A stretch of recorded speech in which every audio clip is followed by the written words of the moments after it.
ఎవరినీ సంప్రదించకుండా ఏకపక్షంగా అభివృద్ధి పేరిట ఎంపీ భరత్ చేపడుతున్న పనుల వల్ల ఇరకాట సమస్యలు ఎదురవుతున్నాయని ఆదిరెడ్డి శ్రీనివాస్ అన్నారు.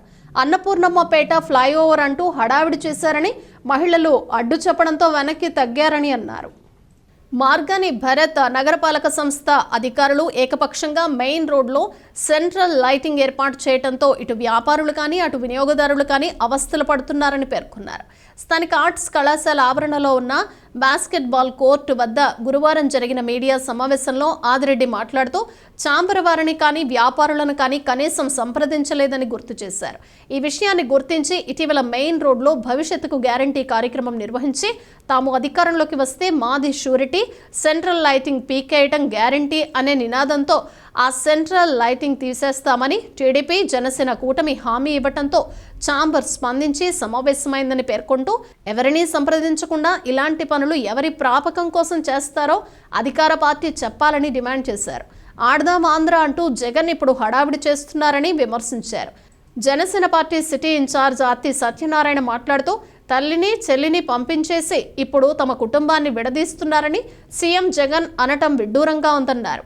టీడీపీ నాయకులు కాశీ నవీన్ కుమార్, బర్రే శ్రీనివాస్, ఉప్పులూరి జానకిరామయ్య, ద్వారా పార్వతీ సుందరి, కార్యదర్శి కీలపర్తి శ్రీనివాస్, ఎన్నమూరి రాంబాబు, ఈతలపాటి కృష్ణ, కప్పల వెలుగు కుమారి, రామనేని మస్తాన్ చౌదరి, తెలుగు మహిళా నగర కమిటీ అధ్యక్షురాలు కోసేరి చండి ప్రియా, జకంపూడి అర్జున్, కోరుమిల్లి విజయశేఖర్, బొమ్మనమైన శ్రీనివాస్, కంటిపూడి రాజేంద్ర ప్రసాద్, చొప్పర్ల వీరభద్రరావు, చింతపల్లి నాని తదితరులు పాల్గొన్నారు. వైఎస్ఆర్ కాంగ్రెస్ పార్టీ వారు ఇప్పుడే లెగిసి ఆడుదాం ఆంధ్ర, అది ఆడుదాం ఆంధ్ర కాదు, వాడుదాం ఆంధ్ర, ఆంధ్రాని ఇంకా వాడడం. అసలు రాష్ట్రంలో యువత అడుగుతా ఉన్నారు, మేము ఎందుకు ఆడాలి, ఎక్కడ ఆడాలి, ఎందుకు ఆడాలి అన్న దానికి వాళ్ళు అడిగే ప్రశ్నలు ఏంటంటే, ప్రతి సంవత్సరం జాబ్ నోటిఫికేషన్ ఇచ్చినందుక లేకపోతే ఇవ్వనందుక మేము ఆడాలి, మెగా డిఎస్సి ఇస్తానని చెప్పి ఇవ్వనందుక మేము ఆడాలి. మంత్రులు అంటారు ఎక్కువ మంది చదివేసి పాస్ అయిపోతున్నారు, అందుకే అన్ఎంప్లాయ్మెంట్ ఎక్కువ అయిపోయిందంట. బుర్ర తక్కువ మంత్రులు, ఎక్కువ మంది చదివేసి పాస్ అయిపోతున్నారట, అందుకే అన్ఎంప్లాయ్మెంట్ పెరిగిపోయిందట. వీళ్ళ అసమర్థతని మాత్రం ఎప్పుడు ఒప్పుకోరు. ఎంతసేపు ఎదుటి వారి మీద బురద జల్లడమే. సరే, ఎందుకన్నది పక్కన పెడితే ఎక్కడ ఆడాలి? ఈ 4.5 సంవత్సరాలుగా ఎక్కడైనా సరే క్రీడలకి మౌలిక వసతులు కల్పించిన దాఖలాలు ఉన్నాయా రాష్ట్రంలో?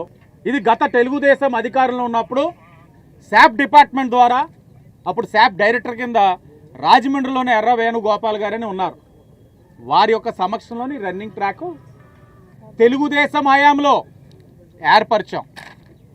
స్పష్టమైన హామీ ఇస్తా ఉన్నాం. టీడీపీ జనసేన అన్నది ఇంకొక 3 నెలల్లో సార్వత్రిక ఎన్నికలు వస్తూ ఉన్నాయి.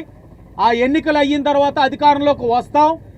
స్టేడియం కూడా మాకు స్పష్టత ఉంది. రాజమండ్రి కళ ఏదైతే ఉందో స్టేడియం, ఆ స్టేడియం కూడా ఎక్కడ ఏర్పరచాలో కూడా మాకు ఐడియా ఉంది.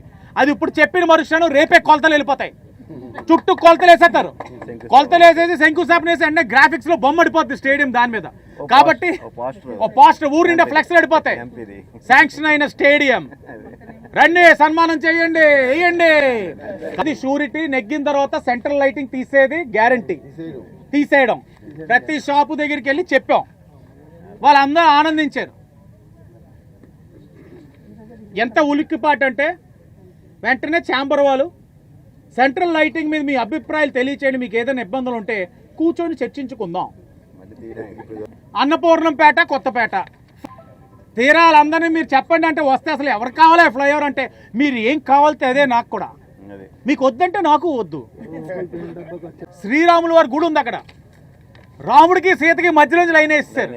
అంటే వీళ్ళు ఎంత ప్రబుద్ధులు అంటే రాముడిని సీతమ్మని కూడా విడదీసేస్తున్నారు వైఎస్ఆర్ కాంగ్రెస్ పార్టీ వాళ్ళు.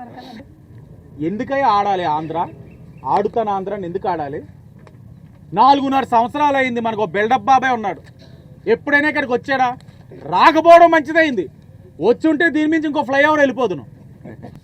43వ వార్డులో స్కేటింగ్ రింగ్, కంటిపూడి శ్రీని గారు అప్పుడు కూడా టీడీపీఏ. ఎంతోమంది పిల్లలు స్కేటింగ్ నేర్చుకుంటా ఉన్నారు. అలాగే దానవపేట పార్క్ స్కేటింగ్ రింగ్, స్విమ్మింగ్, ఇవన్నీ ఎవరు చేశారు? టీడీపీ చేసింది. మీరేం చేశారు? సొల్లు చెప్పారు ఈ 4.5 సంవత్సరాలు. 100 రోజుల్లో స్టేడియం కట్టేస్తానన్నాడు మా సోదరులు భరత్. ఆ 100 రోజుల్లో స్టేడియం ఏమైంది? ఎన్ని వందలు అయిపోతా ఉన్నాయి. కోహ్లీ సెంచరీని దాటేశాడు. కానీ ఏమైంది స్టేడియం? విఎల్పురం లారీ స్టాండ్ దగ్గర 22 కోట్లు జీవోని, నేను అబద్ధాలు ఆటలా. అంటే ఇదే జీవోని బైరెడ్డి సిద్ధార్థ్ రెడ్డి భరత్ కలిపి ఫేక్ జీవోస్ 4 గీసుకోవడానికి అన్నారు. సరే దాన్ని అడుగుతాను, ఏ 4 ఎప్పుడు గీసావు?